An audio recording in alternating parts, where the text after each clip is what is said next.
Ladies and gentlemen, theys and thems, weavers of all races and subclasses, welcome to This Dungeon is Occupied. My name is Illidan, and together with Thorn and Bone Daddy as your host, we wish to help you as players and game masters, from the aspiring to the veteran, with questions, ideas, and interviews for your next tabletop role-playing game experience. Today we have a really cool guest that some of you might know from TikTok. He's the leader of the ever-growing Mimic Army. It's the AMDM. Please welcome Lee. My Mimic Army. Well, first of all, thanks for coming on, man. Appreciate it. This is always entertaining because I'm like, somebody wants to talk to me. Oh. Yeah, we actually had our first interview not long ago. We're like, what? No. Oh yeah, I was like, sure. It's always frightening. Yeah. Okay, so I'll kind of kick it off here. It's great to have you. Thanks for coming on. Thank you. Really, how did you get started in D&D? Back in junior high, a friend of mine goes, "Hey, we're doing this thing over at this local comic shop. You want to come hang out and do this?" I'm like, sure. And they're like, "Okay, what do you want to be?" And I'm like, I have no clue what we're doing. He goes, "Here." He gave me a handwritten character sheet for a rogue for first edition. Mm-hmm. Just a thief character sheet, the 30% chance of finding, I think it was a half elf or what, I don't even remember all of it. And I had a blast. I went back home, grabbed my other friends that lived right next to me and said, "Hey, we're going to play this game." And yeah, it's a dungeon and there's a monster to fight here. It's a dragon. And yeah, roll those dice. Yeah, you hit. I had no rules. I had the one character sheet that we copied like 3 or 4 times. And that's how I got into it.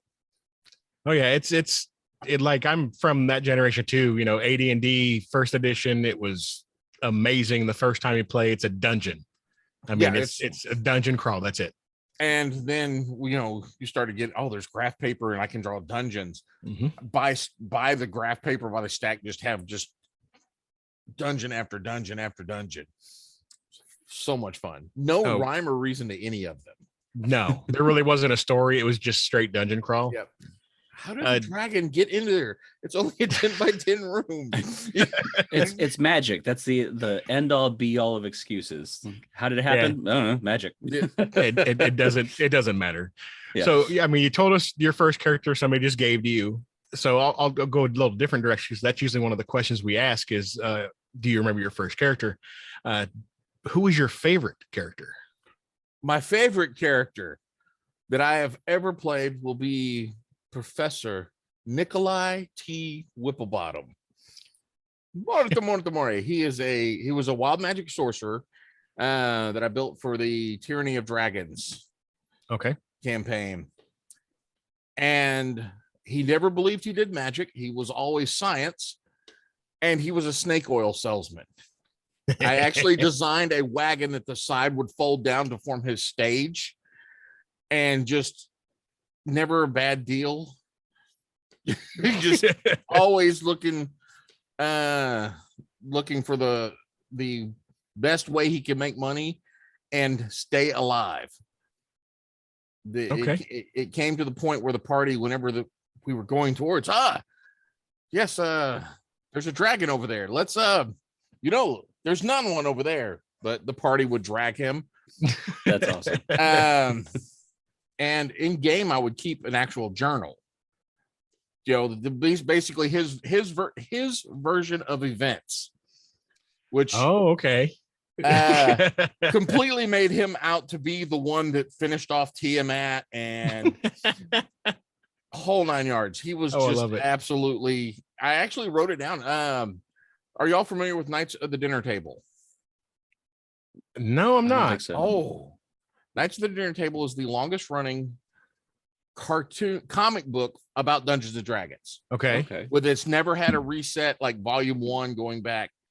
It's been around forever. Well, they actually published some of the Professor Whipplebottom's journal entries. Oh, wow. Nice. That's awesome. So It's awesome. But yeah, you'll definitely ought to go check out Knights of the Dinner Table. Yeah. Oh, definitely will. Yeah, Yeah, they've definitely been will. around forever, and it's not. It's a it's a comic book about D&D players, not necessarily the game. Got you. Yes. Are you familiar? Well, are you familiar with the game Hackmaster? Yes. Hackmaster originated in Knights of the Dinner Table. It's okay. That's the same company that did it. Okay, so I'm going to go another direction, and as a DM, because I'm assuming how long have you been a DM for? Let's see. I've been playing since I was about 13. I'll let you do the math from to that till almost 50. So most of that time has been as the dungeon master. Yeah. Okay. I've been more dungeon master than I've been player. Yeah. Okay. So who's your favorite character to ever DM for? Oh, now that I've started playing online with the Discord server, there's been a lot of characters that I've enjoyed the characters because of the players. But I'm gonna have to say my children. Yeah. Because one of them has the like crazy dice rolls. Like he is the anti-Wheaton when it comes to dice rolls. And the other one knows more about the player's handbook and the Dungeon Master's Guide. I have forgotten stuff that he is like, oh, it's on page 23, down at the bottom left-hand corner there. You'll say it says. And so when we've been playing at home, and one of them pulls one of those rules out that I have completely forgotten, about. That's one of those, proud moments. Or when they recognize from my description of the environment exactly what the monster is. It's that I hate you because you know what I'm about to attack you with, but I'm so proud. Yes. It's going to be my kids. They're the ones I've had most fun gaming, being a DM for. If you really get to see them, you get to see them grow in it. It's yes, definitely interesting. Yes. How old are your kids? 17 and 19, or 18 and 19, and they're right in that. One of them's about to have a birthday now. I think, oh my God, does he turn 20 this year? Yeah, I feel the same way. I got a 17-year-old. I got to go back and do the math. Yeah. I have a 6-year-old, and I was just wondering, how long have you guys been playing with your kids? Did you start young, or? I did, yes. I actually tried to, because I'm a dungeon master and I've been playing forever. So that means, of course, I have written my own RPG like every other dungeon master has that's been playing forever. For a while there, I was getting really big into wanting to get into game design and do up board games and things like that. Mm-hmm. I have Google documents of ideas. Nice. So I had gotten the idea when they were little, using shapes with a little cartoon image to do Dungeons and Dragons. Okay.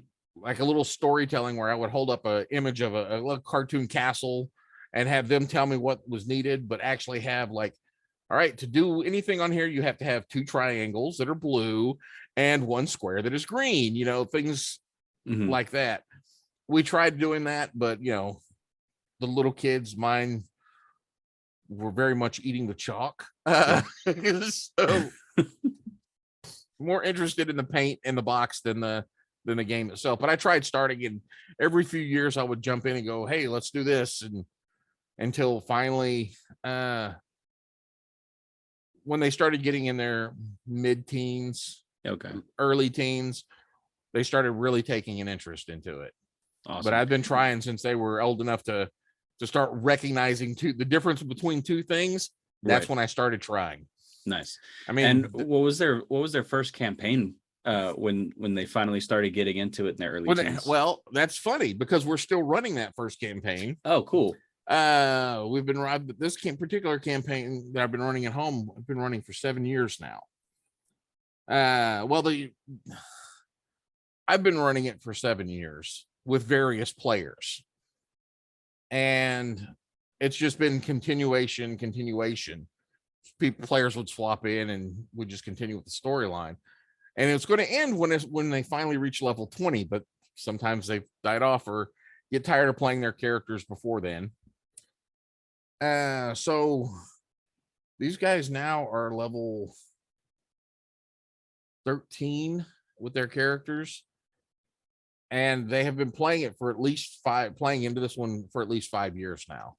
Wow, that's awesome. I thought ours was long with 2 years. Yeah, I mean, we did a lot though. We were playing every day during COVID. That's true. Oh, and we're talking 3-4 hours a night every day. So yeah, it was one of those that, half of us didn't have jobs because of COVID, and the others we got off at 5 o'clock. So it's like, hey, you want to get a game in? Yeah, sure. Let's pop on Zoom. And so it was like, all right, so Wednesday to Monday, we're just playing. Like, oh, did you guys play on Tuesdays? Nah, that's fine. So yeah, 6, sometimes 7 days a week was a lot to DM, honestly. Which is what another question for you. I know you're running a bajillion games right now. All right. So actually, no, I'm only running 4 right now.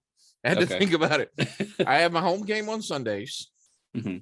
Monday night, we're attempting to do a podcast thing.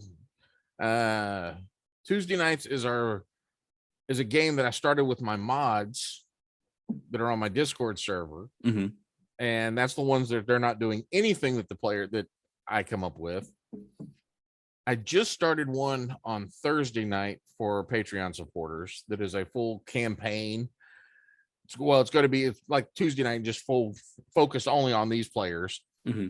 And then Friday night, I DM for a rotating cast because it's for the Discord members, and it's a first come first serve basis. Oh, cool. They're all members of a military order, and this mission is, you guys have gotten chosen for this mission. Go out and take care of it. That's not cool. A lot of RP. It's more of get there, fight, report back. They do all the RPing on the server. Interesting. And it's a lot. So, I mean, you said that they do the RP on the Discord server. Is it just like on their own, or are you facilitating the RP? We have it started with just one little extra thing, like they're here. You can RP some stuff in this room while in between the games, and then that built up to now there's shops. There's some buildings have multiple rooms in them, all in different little categories. And it started with one of my players on there. She was just like, hey, can we do this? I have an idea. And she started DMing a little bit, and she's become one of my top mod. She's my top mod. If it's on the server, she's the one that's playing with it and moving things around. And so she runs a lot of little events during the week that the bots and stuff on the server can handle. And then she runs a game on Sunday nights. I have another gentleman on there. The Angel Without a Sin, or With a Sin, is the one that does everything. She's also a great artist. I snuck her into my mod team so I could use her skills. And then I have Chris, who comes on there, and he runs he's become a mod because he's running a game on Thursdays for everybody. So we have like 3 games plus some mini games and whatever else that goes on there a week. So it's a lot of RP. Well, I mean, this is a good segue then. Where can every one of our listeners, all 7 of them, find the AMDM? Find us on Twitch, where I stream the 4 times a week. You can find us, find me on TikTok, the AMDM. That's where I spend my other bit of time. Our Discord channel is called The Table. Okay. If you find me on TikTok, I have a link tree in there in the bio that has links to everything. Perfect. I also got, the Zazzle shop, the whatever else we can pull in, Patreon, all of that good stuff. Nice. That's awesome. So pivoting off of I know we've talked about like your favorite characters and your favorite characters to run. I actually really curious because I love monsters. I love creatures. It's my thing. I love lore with creatures. What is your favorite creature to run on your Gelatinous cube. I absolutely fellow person. Just watching the other guys' faces when Such a quick answer. I love it. Actually, I do love gelatinous cubes. I love gelatinous cubes. I love owlbears, and I love mimics. I've become somewhat synonymous on TikTok for my mimics, for my love of mimics. In fact, I mean, ooh, nice, very nice. Turned my your mug, my mug into a mimic. So it's mimics. I love mimics. I actually put a mimic in every single one of my games. Every session that I run has a mimic somewhere in there. Oh, that's awesome. And what's your favorite mimic story that someone has encountered that you've ran? Ooh, that someone has encountered. So that's a really hard question there. My favorite mimic story is whenever everyone thinks they're all nice and good, and then it's happened multiple times in my Discord games where they're like, all right, we finally beat the bad boss. I'm gonna go searching through these crates. They've got like 4 hit points left. And I'm like, are you sure? Yeah, we're gonna open son of a getting attacked by mimics, TPKing a party because, well, not quite TPK, but getting real close to TPKing a party because they decided to be greedy, and the mimic took care of it and almost killed everyone. Yeah. I love those. I love catching people by surprise with my creatures.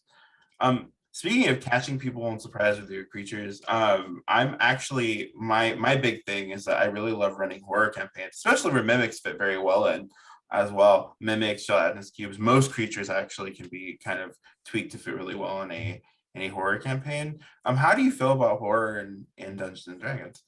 I love it. A long time ago, I decided not to run in the Forgotten Realms any longer because there was so much lore there. And if I screw something up, somebody's going to go, and I didn't want to have the argument like, oh, that's not how, oh yeah, that would never go over that way because he stays over here in the Dell lands. And I'm like, it's my game. So I started my own, built my own campaign world out. And I have a section on there, which is basically Ravenloft. It's that dark horror section. And that country is currently in a Cold War with my Discord server country that my Discord players are on. So right now, I am running every game I've run this month and all the way up to Halloween is building up to a fight with the embassy members from this horror country in this other thing. So I love mixing that in there. And of course, my wife loves to play Call of Cthulhu. So I love Call of Cthulhu. Yeah, we play a lot when it's not Dungeons and Dragons, it's Call of Cthulhu or the Palladium Megaversal Beyond the Supernatural game. Nice. That's awesome. I love Call of Cthulhu. We also got into World of Darkness at one point, all of us. So that was really played great. A lot of World of Darkness. Oh, okay. That's my game. That's what I usually run as World of Darkness. I actually I got introduced to World of Darkness through the University of Houston's LARPing group. Okay. They had every other Saturday night, they had a World of Darkness LARP going on. And a friend of mine invited me out to it. And I loved it until I got killed by some vampires or some werewolves. Yeah. Which is why I don't like the Malkavians in the game. So yeah, no, that's my bread and butter, really. I love D&D. I love being a player more than a DM in D&D. but I love running World of Darkness. It's just it's a little bit more RP heavy. Yeah. And we didn't play it that way. We played we played a lot of combat, but because we also played in a Sabbat campaign. Okay, so yeah, that's a little bit more militia like, militant. Yeah, I mean it is like that, but that's really that's old World of Darkness. There's a whole new. I have the newest. I bought it because somebody said I should get back into it, and I read through it, and I was like, nah. It's a lot. It is a lot. There's definitely good points to both. I was halfway through the book and I couldn't tell how to make the character yet. Yeah. That's definitely the vampire one. That's definitely it. My latest one was a werewolf, but I've got plans for a hunter campaign. I've got plans for definitely several others. So I took a nosedive into it when we played, and I was reading all the lore on it, and I was like, this is a lot. I haven't read the upgraded, the newest edition lore, other than trying to get through the vampires. Yeah, I'm Sabbat. I Camarilla. I couldn't, Yeah, I know what you mean. I do. I know what you mean. So, that's definitely. Is there any other kind of tabletop games you play besides D&D and dabble World of Darkness? For RPGs, tabletop RPGs, I stick usually with Dungeons and Dragons or the Rift's Palladium system. Okay. Because I love the Palladium fantasy there and just their magic system. And usually we deal with the superheroes and the not World of Darkness, the Beyond the Supernatural. Now, when it comes to tabletop games, things like Talisman, we love playing Flux. What else do I got over there? Mostly Talisman. We've got a Tesoro, Munchkin. I don't know. There's a bunch of them over there, but we've focused more on D&D because, the internet. Gotcha. Because of this. Now, let me ask you this: as an older player, and I don't mean to kind of hog questions. I'm talking to somebody that has been playing as long as me, so this is rare. So, how you've seen it change? Yes. I mean, we've seen it go from the beginning to what it is now. How did you take the changes as they came? Okay. So, you had the first edition, then you had your advanced. So advanced is where I officially started playing. Then you had second edition come out, and I started playing on that. And I wasn't as big of a fan of second edition as I was of, AD&D. AD&D, yeah. But I played it for a little while, but then I started getting into some of the other tabletop RPG. You started getting into GURPS and the Steve Jackson games, and I was introduced to a much larger realm, Gamma World and Champions, Marvel Superheroes. So I started playing in all of these, and then still dabble back into D&D. Then when third edition came out, I was actually working at a game store in the mall, and I was like, okay, I loved the cover. All right. So I'm reading through it. I'm like, this feels like first edition again. I'm ready. I'll get all hyped up, buying all the books as they came out, and was loving it. And then 3.5 hit, and we're like, we're going to re-release the book again. I'm like, it hasn't even been a year. It felt like it had happened so quickly that I stepped away from D&D again. Started playing the Palladium fantasy. It's like all they're doing is bringing out more books with their already broken system. Let's just continue playing that. And then somewhere around about a year or two before fifth edition came out, I was talking with some friends at work, and I think Critical Role had just hit, and I saw an episode of that. I was like, oh man, I haven't played D&D in a while. Just straight up Dungeons and Dragons. So I got my books out and convinced a couple of friends from work to come over and play, and convinced my wife to come out, and she goes, well, I'm not going to play unless I can play this particular type of character, which was like I want to play the cross between a halfling and a tiefling. Like, there's no rules for this. So we homebrewed her a class or a race and started playing again and loved it. And then I got a hold of the 5th edition playtest, D&D Next. Let's just say it ended up in my hands. And at that point I was like, I am switching over to 5th edition. I'm jumping right into it, both hands, knees deep. And it's like every other edition I've really liked. Yeah. It's like Windows app, yeah, new programs. I've liked every other one of them. Yeah. No, 3.5 was a slog. 3.5 was just math. But so much. Paizo was brilliant.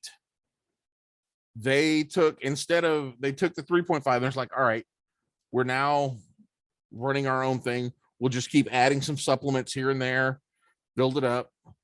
And then when Dungeons and Dragons went to 5th edition, Paizo, their brilliant move. All their backbone was based on 3.5 and just went forward with it. And Pathfinder's freaking amazing business-wise. It was an amazing deal. Yeah. I'm not a fan of it because there's just so much there, but it reminds me of the Palladium. So that's what I am a fan of, because it's just that number crunching. Have you got a chance to take a look at the D&D 1, the new? Yes, I actually I'm really enjoying that. So far there's been a few things that I've had issues with, like the critical damage only being on melee and hand-to-hand stuff. And I'm like, yeah, if I have to roll a dice to hit it, I should get a chance to crit. And yeah, I agree with that one. And even if we go to D&D 1, I'm probably going to keep that rule. It's the one good thing about D&D that I've liked about the whole thing is they tell you use whatever you want. I'm still using the crit rules from D&D Next. Oh, nice. Which is roll the dice or max your dice out, take the max damage you could possibly roll, and then roll and add it to it. Yeah. So you're doing some damage. I've seen those. Yeah. That's the way we've done it. And that's the way, and I just love it because it makes that critical hit feel like harder. It's important. Yeah. It hits harder. And I mean, WotC did a really smart thing when they put in the DMG, the Dungeons Master's Guide. The first sentence is, hey, this is your game.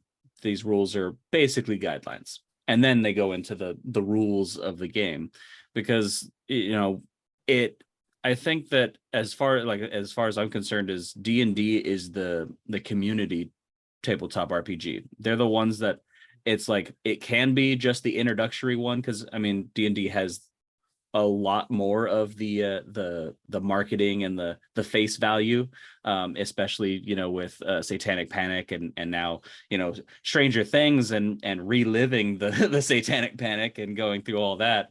They're getting a lot of face time, so it brings people into the community, but they're still giving that caveat, like, oh well, I mean, if you like the magic system from this tabletop, or if you like 7 Seas and you want to do a pirate campaign that way, well, by all means, it's your game. Here's just a basics of it.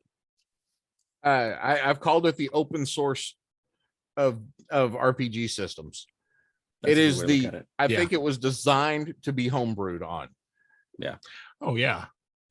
Because back in AD&D, you had like 8 things you could be in. That was it. Yeah. That's it. Just these 8 things. You're good.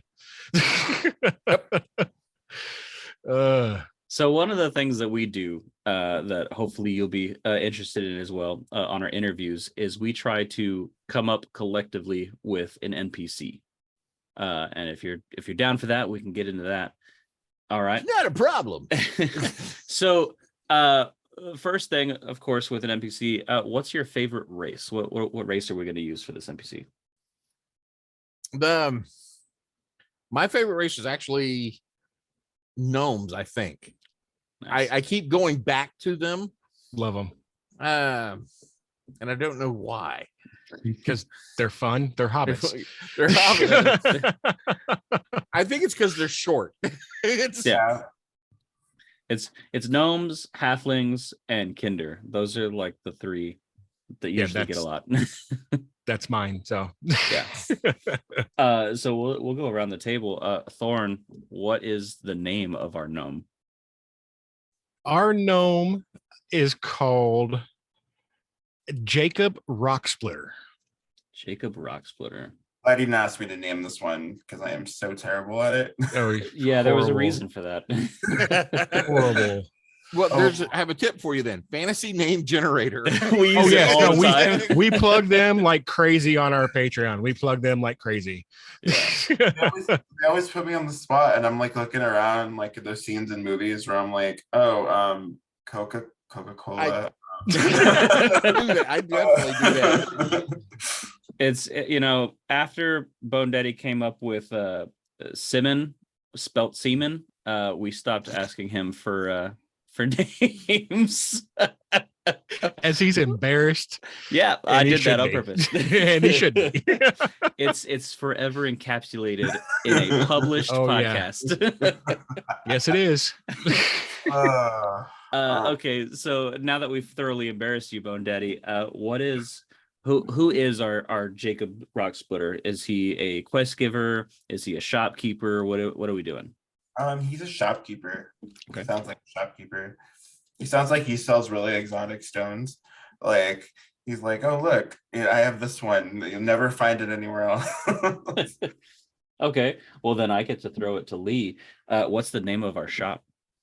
All right, the name of the shop is Stone's Throw. Nice. I like it. Very like that a lot.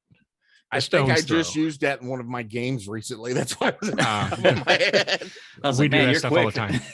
We do that stuff all the time. One of the biggest clients is Stone Giants. Just like pick up a free throwing capability. It's more of a giant quarry than a. Oh, you needed another rock? Yeah, I got one right over there. It's only been used by one giant previously. Used rocks. Wow. Now I'm going to use this. Yeah. Okay. Well, we need to come up with a small, quick, like backstory for Jacob.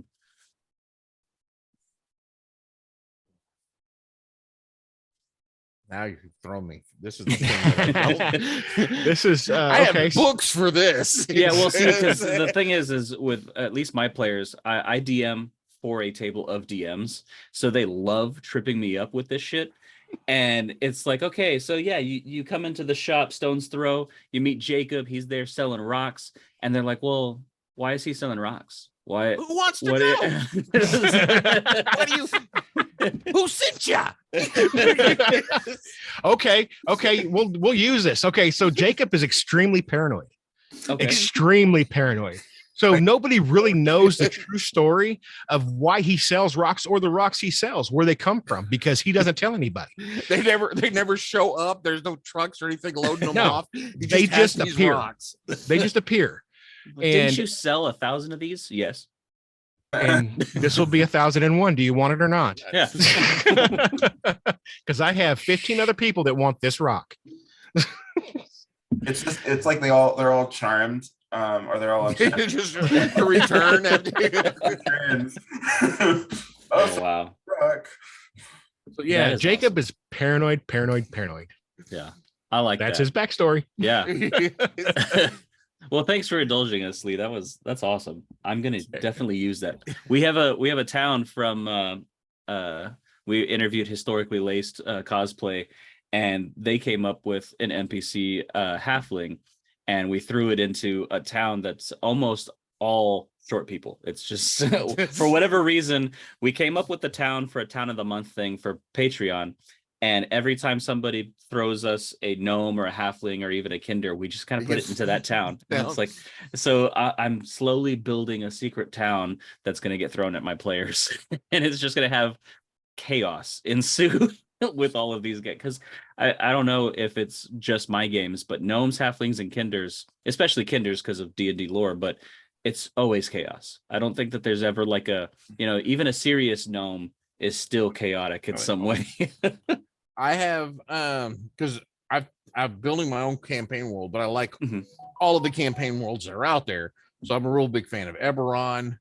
So in my world, the area that's the Eberron-esque is all run by gnomes. It's the gnomish homeland. Okay. Gnomes and goblins, because of their ingenuity with devices. Right. That's the steampunk area. That's cool. So as we're winding down, what we like to do is we ask all of our interviewers, what are a couple of things that makes a good DM? Somebody who has friends. No, that's that's fair. That's what it takes. You have to have at least one friend. Bye, guys. No. Tips I always tell new DMs is don't try to do everything at once. Start small, a town, and at least one building in there. That's start small and take notes of all your NPC names. I tell them take a note of what the name, what they are, and where they were at when the characters met them. And the last thing I tell them is remember to breathe. Yeah. Because that's my big thing. I'm like, take a deep breath. You're good. I promise they're not going to eat you. No matter what you plan, your players can go off the rails. And as long as you remember to breathe, you can handle it. That's great. That's good advice all around. Yeah, that's really good advice all around. Solid. And oh, hey, one more question. How do you like the sudden influx of all new players? I love it. Isn't it great? Isn't it so great? That means I actually get to play more. Well, you remember back in the day, it was hard to find people to play. Yeah, it really was. If you didn't have a good size like comic book shop, I didn't have one in my town. We had to get our dice from a hobby shop, which had more model trains than anything. Yeah, oh yeah. We had to order dice. It took 2 weeks to get them. We had, I think that's why I got into some of the other systems like the GURP system and such, and Cyberpunk and Shadowrun, because they were all D6 systems. Yes. And I could find D6s. I go still out of the Monopoly game. We had 6 players. We had 6 players. I had 1 D20 for all of us. Yep. I remember there were plenty of times where we had just the chip pieces of paper. Reach in the bag, pull that out. I had a friend that had a calculator that had a random number generator, and we would hit it until it was somewhere in between 1 and 20. Yeah. I mean, that's all we could do. But yeah, it's the sudden influx and the popularity. I mean, we're getting a real movie. Yeah. God, that movie looks so good too. It looks so good. Yeah, I walked into work the other day, and I work with a bunch of people. Like, none of them are super familiar with Dungeons and Dragons, but I mentioned that I was a DM. They're like, I've always wanted to play, and I had a whole crowd of people on next to my desk. Okay, so hear me out, because Bone Daddy sells insurance, right? So make an insurance D&D campaign. Like, since since everyone's gonna be there that are insurance agents, I think it would be interesting. I could really break out my Acquisitions Incorporated book that I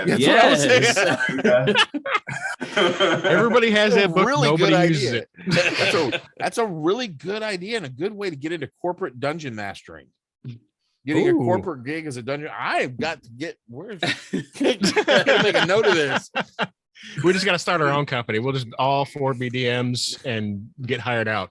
Yeah, we'll join our Patreons together. Yeah, that's the dream. Is to this. At least that's my dream. It's ours too. And I gotta love that your joke tier, right? The Elon Musk tier. Yes, I love that. We're taking that. We're going to go right our ahead. Patreon. somebody had said something and on Twitter. Mhm. And I said, you know what? So at Elon Musk, hey, I've got a tier just for you on D&D for Dungeons and Dragons. And sent him tweeted this little thing.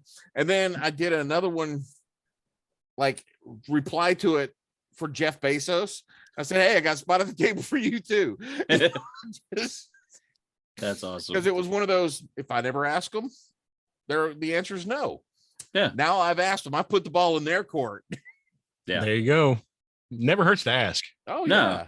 And I mean, it's just a Twitter tweet, right? Like it's not like it's going to hurt you really. Yeah. I think that's probably the only thing I've posted on Twitter in 6 months or more. Nice. And didn't I see you have a YouTube channel as well? Or yeah, actually, the YouTube channel is still there, and that's what started all of this. Okay. I did the YouTube we moved to Michigan about 5 years ago, and I started doing YouTube. I did video every day for over a year. Ugh. Yeah, and I was trying to do little things with it, and then it was like, nothing's happening. I have, 25 subscribers. I'm getting burnt out of doing it every day. And when COVID hit, my wife goes, here, look at TikTok. I'm like, it's nothing but, dancing little teeny boppers, and just, she goes, well, eventually you'll find something you like. And then I was like, something came across for some D&D or something. I was like, oh, that's good. And then that's what started the downfall of my life outside of work. And just mimic content was how I found you. I don't even remember how that started. I don't remember the first video I saw, but I think because you do have this awesome maniacal laughter that you throw out. Yeah, lots of practice. Yeah, lots of practice. And there was a video that you duetted or stitched, whatever, that it had a mimic art, and it was the king mimic, and you did a laugh with that one, and it was just funny because the very next video on the FYP was you again saying, yeah, so I keep getting tagged in all these mimic videos, and so you just started and rolled with it, which is great. Something, and I just kept going with it and it got associated with mimics. So I get sent anything that's mimic related, I get sent. It doesn't matter what it is. Yeah. If it's slightly mimic related, I get sent it.